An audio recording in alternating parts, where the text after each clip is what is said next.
Um vendedor que começou na profissão aos 9 anos de idade e um comércio que já existe há mais de 60 anos. Restaurando lembranças e recordações. A arte de restaurar porcelana. E na semana do 7 de setembro, entramos no arquivo para rever uma matéria que tem tudo a ver com a data. E no Papo Gerais desta semana, Celso Machado entrevista o boy Carlos Sabag. Mais história, memória e cultura de nossa cidade. Não saia daí, o Uberlândia de ontem e sempre está só começando.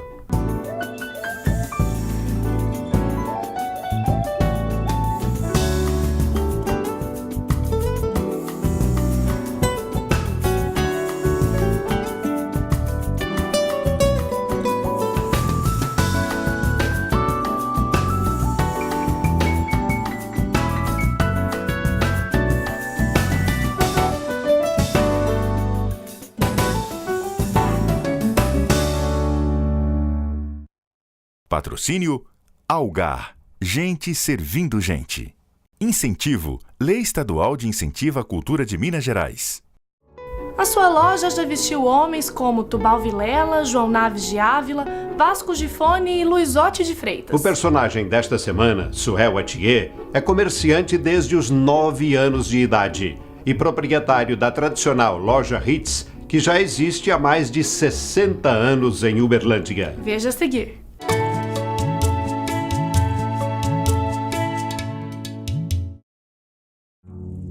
Ritz, em alemão, é salão de luxo. O meu primeiro emprego, eu trabalhei num armazém como varredor do armazém, entendeu? Depois do varredor eu passei para a limpeza de toda a lataria, o armazém inteiro era o chefe da limpeza lá, entendeu? Lá eu comecei com 9 anos. Fiquei lá 2 anos, depois eu fui comprei um boteco de banana, entendeu? Trabalhei, vendi dinheiro com lucro, entendeu? E depois eu fiz uma economia e trabalhava com força à noite, eu ia vender pensão. Aqui em Uberlândia naquela época tinha 3 hotéis e várias casas de prostituição, então eu ia à noite vender. Embora eu era garoto, não podia, mas como o delegado e o juiz era meu amigo, me deu autorização, entendeu? Eu ganhava mais dinheiro à noite que durante o dia.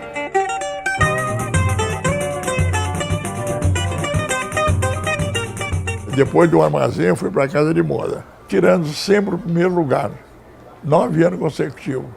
E na época não havia comissão, era fixo o salário, entendeu? Eu comecei ganhando lá, fixo, R$200 por mês. E saí de lá com 9 anos ganhando 500. Então nasceu a ideia que eu ia comprar uma loja em Uberlândia, entendeu? Uma loja pequena. E comecei a procurar uma loja pequena, entendeu? E comprei essa loja. E na época, aqui na Tubal Vilela, era fim de linha. Porque o Mujana era aqui. Porque o comércio forte era lá na Praça Coronel Carneiro, onde é que está o skate, né? Ali, o Colégio das Freiras. E eu comprei ali, na Praça Tubal Vilela, em 1975. O nome dela era Sapataria Ritz. A primeira providência minha é tirar o nome de Sapataria.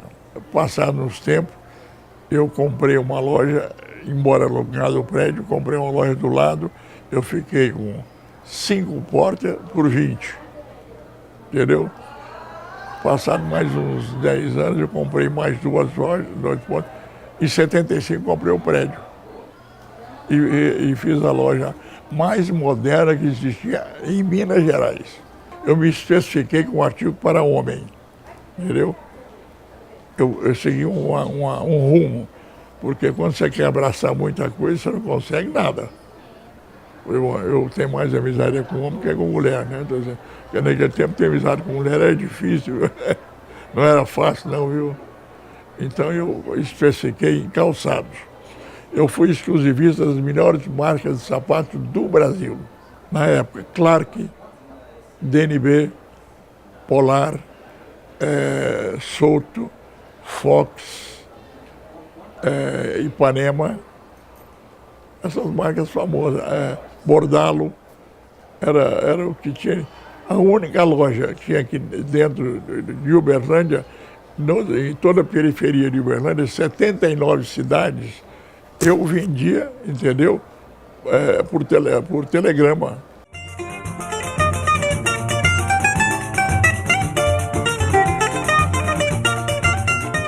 Nós, na época, também criei uma coisa que não tinha em Uberlândia, vender a conta corrente em caderneta. Só tinha em armazém. Eu fiz a minha loja vendendo em caderneta. Eu enxergava que Uberlândia, a tendência de Uberlândia, a gente percebia que todo mundo ia comprar em São Paulo, Rio de Janeiro e Ribeirão Preto. Eu comecei a perceber e anotava os clientes que para Ribeirão, para Campinas, para São Paulo, para Rio de Janeiro, eu mandava uma carta dizendo que eu tinha os mesmos produtos do Balvilela da Silva Filho, que compravam muito na minha loja. Então, aí comecei a crescer a minha clientela através do artigo fino. Eu só trabalhava com artigo fino. Cheguei a vender aqui, Dr. Jaci de Assis, Tubal Vilela da Silva, Colombo Vilela Reis, Dr. Clientes, que foi prefeito, Afrânio Rodrigues da Cunha, que foi prefeito, José Fonseca e Silva, foi prefeito, a família Pereira, Xismundo Pereira, que hoje tem a rua Xismundo Pereira.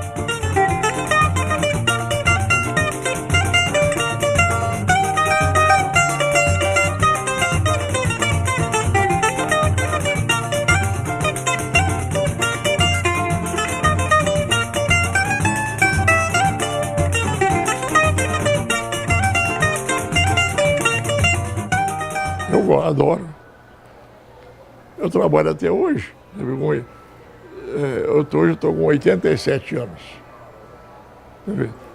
Venho trabalhar. Não é porque preciso de dinheiro, não, mas é porque gosto, entendeu?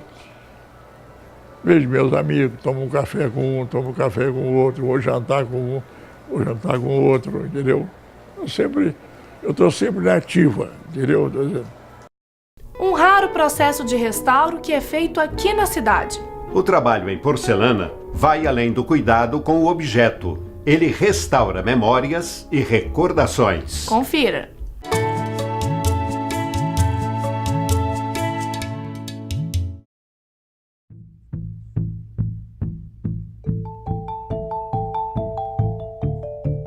Assim que eu comecei na restauração, as pessoas quebravam um santinho, levavam para eu arrumar. Aí eu falava, não, mas eu só pinto. Não, mas eu quero que você arruma. Aí me obrigou a iniciar. Isso aproximadamente uns 30 anos. No início era só praticamente gesso e imagem de santa, era santeira. E com o passar dos anos eu me interessei, eu tive curiosidade de saber como que restaurava porcelana, e aí eu fui a São Paulo, fiz os cursos com restauradores de lá, e aí comecei na prática.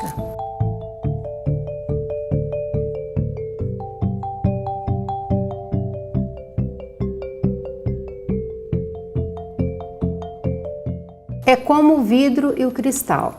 A porcelana ela é feita de uma massa dura, muito translúcida, e até pelo barulho você consegue identificar. Se você bate uma porcelana, se você bate assim, a louça é completamente diferente. O som da porcelana é estridente, tal como um cristal, e a da louça mais oca.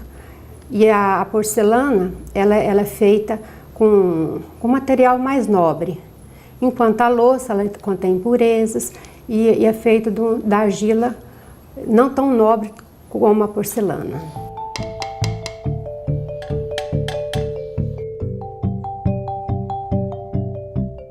Sempre tem uma história, porque se a peça não representa nada, geralmente eles jogam até fora, né? Mas assim, sempre vem com uma história dos parentes, principalmente mãe, pai, avós, e sempre de alguém muito querido que foi presenteado com aquela peça.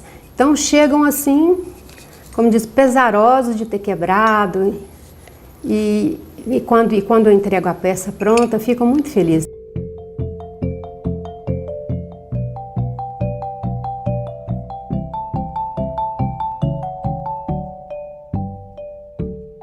Eu tenho minhas peças, eu tenho uma botinha que quando eu tinha 5 anos eu ganhei. Tudo pode sumir ou perder, menos a botinha. Então, assim, é um apego, chega de ser assim, bem interessante, assim, o que eu sinto, o que ela representa para mim.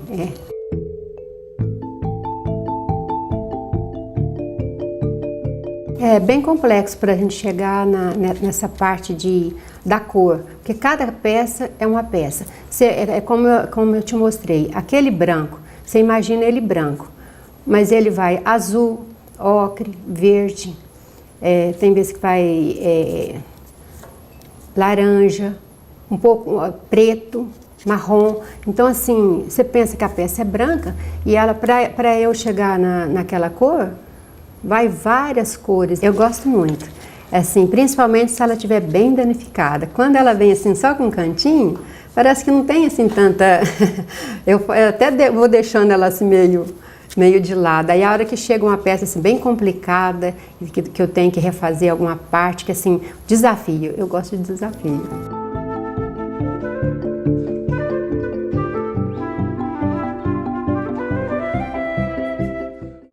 7 de setembro, independência do Brasil. E Uberlândia de Ontem Sempre entrou no arquivo para rever uma matéria especial. Confira.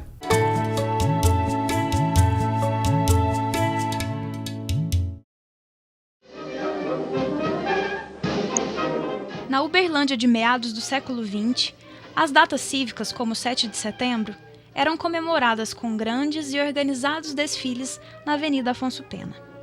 Normalmente compostos por alunos, os desfiles passavam pelas ruas, com a participação de fanfarras e até mesmo com a apresentação de bicicletas, em comemoração à independência do Brasil. Havia a preparação dos uniformes. Aquilo era importante. Uniforme. Eles preparavam muitos dias antes. Os alunos todos se apresentavam uniformizados. Os carros alegóricos eram preparados com um carinho todo especial. Professores participavam, os professores de educação física participavam ativamente, né? Era muito bonito tudo isso. Os alunos, eles preparavam as flâmulas, enfeitavam as bicicletas, eles vinham à frente, mas aquela coisa, e com vamos dizer assim, de uma maneira garbosa, de uma maneira imponente, e fazia aquele desfile, certo? Uma coisa bonita, uma coisa diferente.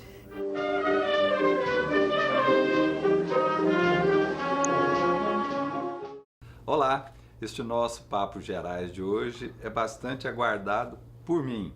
Há muito tempo que eu queria esta entrevista com uma personalidade de Uberlândia, que vai, com certeza, trazer informações muito, mas muito interessantes sobre bons momentos da nossa querida Uberlândia.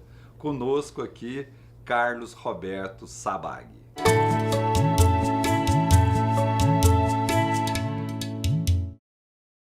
Sabag, fala um pouquinho da sua família. Olha, a minha família, meus avós eram libaneses. Meu avô chegou no Brasil em 1889 e veio para ficar. Voltou ao Líbano para se casar, casou-se e veio morar em São Paulo. Começou a vida dele em São Paulo e de lá ele transferiu-se para Guaxupé, no sul de Minas, onde era uma região que já existia, toda a região do sul de Minas existia uma colônia árabe muito grande, e para lá ele foi. Meu pai é nascido em Guaxupé, minha mãe é nascida numa cidade próxima a Guaxupé, que é Nova Resende, e meu pai iniciou a vida dele como caixeiro viajante, que hoje é representante comercial, mas na época era caixeiro viajante. Que num período era viajante, né? E ele fazia toda uma região que saía de Guaxupé na estrada de ferro e vinha fazendo cidade por cidade. A primeira vez que ele desceu em Uberlândia, na estação ferroviária de Uberlândia, que era a estação da Mogiana, nos altos da Avenida Afonso Pena. Na época eram nos altos da Avenida Afonso Pena. Hoje não, hoje é o centro da cidade, né? O meio de transporte para levá-lo até o hotel era charrete. Então ele desceu numa charrete, olhando aquela cidade, falou: eu vou morar nessa cidade. Eu vou vir para cá com a minha família e vou morar aqui. E veio morar aqui em Uberlândia. Montou junto com o irmão dele a Casa Sabag, que era ali na esquina, em frente à pracinha. Oswaldo Cruz? Não, ele montou lá onde faz aquele bico. Ah, sei. Lá embaixo, lá perto da praça, lá da igrejinha. E ali começou a vida. E continuou como viajante. Depois ele veio e montou numa área, num terreno que era do professor Milton Porto, na Afonso Pena, onde montou a Casa das Linhas. E ali nós iniciamos a vida. Meu pai, minha mãe, depois veio meu avô para Uberlândia e os filhos trabalhando direto.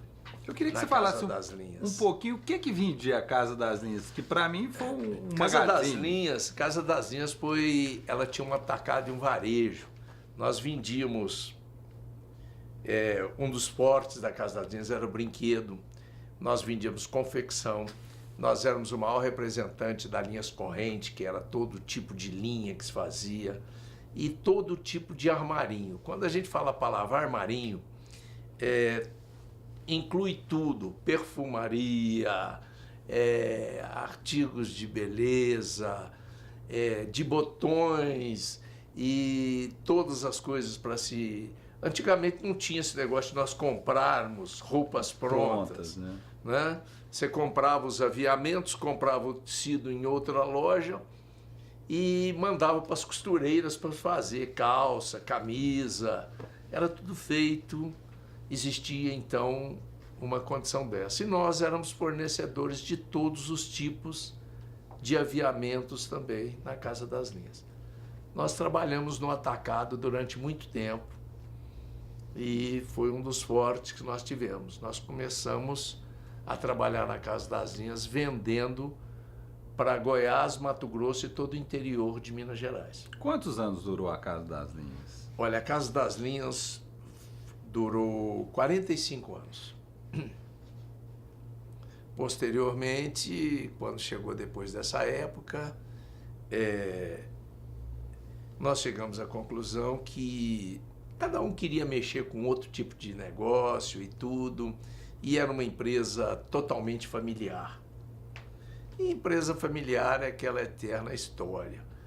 Se não tiver alguém para estar em cima de uma empresa familiar, um chefe, isso é muito complicado. Meu irmão tinha uma ideia, minha irmã já era casada, tinha outra função, eu já cuidava de outros tipos de negócios. Então nós chegamos ao ponto de pegarmos onde era a Casa das Linhas e fazermos o camelódromo, que é o camelódromo central. E onde você estudou aqui em Uberlândia? Eu estudei na Faculdade de Direito, que, se nós lembrarmos bem, a Faculdade de Direito do Dr. Jaci de Assis. Ela não tinha esse nome, mas era a Faculdade de Direito de Uberlândia, mas todos nós conhecíamos como Faculdade de Direito do Dr. Jaci de Assis. Mas o ginásio você fez aonde? Olha, eu fiz a parte escolar toda ela no Liceu de Uberlândia. E foi ali que eu conheci talvez um dos maiores educadores que eu posso me lembrar, que foi o professor Milton Porto. Quando eu falo numa pessoa sábia, numa pessoa ponderada, era o professor Milton Porto. E o Liceu de Uberlândia ocupava toda aquela área ali, na praça, que é na Coronel Antônio Alves, hoje onde está situada hoje a Caixa Econômica Federal, aquele prédio na esquina já não fazia parte, ali tinha uma padaria. E de quais outros professores que você lembra aí da sua época? Aonde? Lá no Liceu. No Liceu de Uberlândia, eu Foi lembro até do Marcelino, que era o chefe geral ali, do porteiro de toda a turma, tinha a dona Cacilda, tinha a dona Irene, professora de canto, Então, ali no liceu... Você pegou o toda professor Eudócio? Professor Eudócio, o Tasso de Abreu, era toda essa turma Orlando aqui. Violati. Orlando Violati, todos eles deram aula no Liceu de Uberlândia. E como foi a sua juventude aqui em Uberlândia? Ah, foi boa. E a história do Boy Sabag? Isso aí... Boy Sabag pegava apelido porque a vida inteira eu gostei, não era rico não, mas gostava de viver bem. E numa época em que ninguém ia para a Europa, com 18 anos eu passei 4 meses na Europa, eu vivia em São Paulo, no Rio de Janeiro, andava de carro importado, não tinha dinheiro não, mas o que tinha era para gastar, sabe? Então ficava aquela fama de playboy, né? Que na época quem tinha era playboy na época. Aí ficou de playboy, virou boy Sabag, e ficou um apelido durante muito tempo. E o Mustang? Ah, o Mustang foi um carrão na época, né? Era um Mustang Fastback, era um Shelby Cobra que eu tinha, era uma maravilha de um carro que deixou saudade na época. E aí vieram outros carros que foram acompanhando. Mas era um tempo era uma malandragem pura, né? Ah, mas era, vamos dizer assim, era uma malandragem inocente. Era uma malandragem voltada para o bem. Todo mundo ali era um tipo de coisas totalmente diferente. Na nossa época, praticamente inteira, não existiam drogas. Sabia de um ou outro que fumava maconha, e você falava, pô, aquele cara lá fumou maconha, era uma coisa louca, era uma coisa do outro mundo. Até a lança-perfume, né, que a gente tinha, era a lança-perfume, a utilização era dela. Vendida normalmente, a lança-perfume era um tubo dourado que era fabricado pela Rodo, Rodouro. Rodouro era uma marca, era fabricado pela Ródia. Exato. A Ródia fabricou a Rodo e a Rodouro, né? Que era a Rodo que era grande e a Rodouro que era menorzinha. Mas vendia-se abertamente. Não existia como uma droga. Sabag, como que era gostoso você entrar num salão, aquele cheiro de lança-perfume, né? Era muito bom. Dava até nos bailes de carnaval, no próprio Berlândia Clube, mesmo no praia. O chique não era cheirar lança-perfume, era você ter a lança-perfume para jogar. Quando você viu uma menina que te interessava, batia nas costas. Você jogava nas costas da menina, a menina olhava e vinha dançar com você. Esse era o início das paqueras que existiam. E o carnaval era o grande momento da abordagem. Momento, sim, mas o Berlândia tinha festas que ficavam na história, como o baile de debutante no Berlândia Clube, que era uma festa que todo mundo esperava. O carnaval era muito bom. Depois, com o passar do tempo, o Carnaval do Praia Clube que se transformou no grande Carnaval de Uberlândia. Mag, agora uma coisa que é muito interessante naquela época, porque, claro, as pessoas tinham seus relacionamentos, você tinha a sua turma de amigos, mas como os lugares de encontro eram relativamente pequenos, mesmo existindo um grupo de cá, sempre um convivia com o outro, né? Sempre. Não existia uma separação de forma alguma. Existia assim, você tinha sua turma de amigos, mas quando se reuniam, por exemplo, em alguns lugares, era todo mundo junto, não tinha essa separação qualquer, não tinha nada. A única coisa que a gente via, por exemplo, que é uma coisa que eu não me esqueço, era quando tinha o footing na Avenida Afonso Pena, que todo mundo ficava parado na beirada da rua e as meninas ficavam desfilando, desde a ponto ali que era o Cine Uberlândia e até no Rivoli, que era a sorveteria lá embaixo, na esquina da praça. Bem, no programa de hoje nós vamos ficando por aqui, mas ainda tem muita conversa com Carlos Sabag no próximo programa. Até lá. E hoje nós ficamos por aqui. Acompanhe mais do nosso programa pelo site www.uberlandiadeontensempre.com.br Ou envie as suas sugestões pelo e-mail close@close.com.br. E até a próxima semana. Se Deus quiser.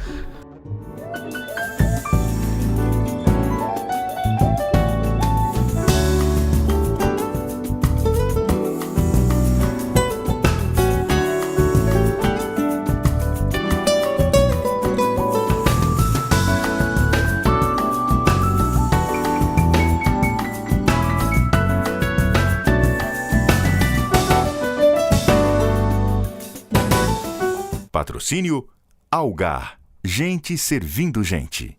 Incentivo. Lei Estadual de Incentivo à Cultura de Minas Gerais.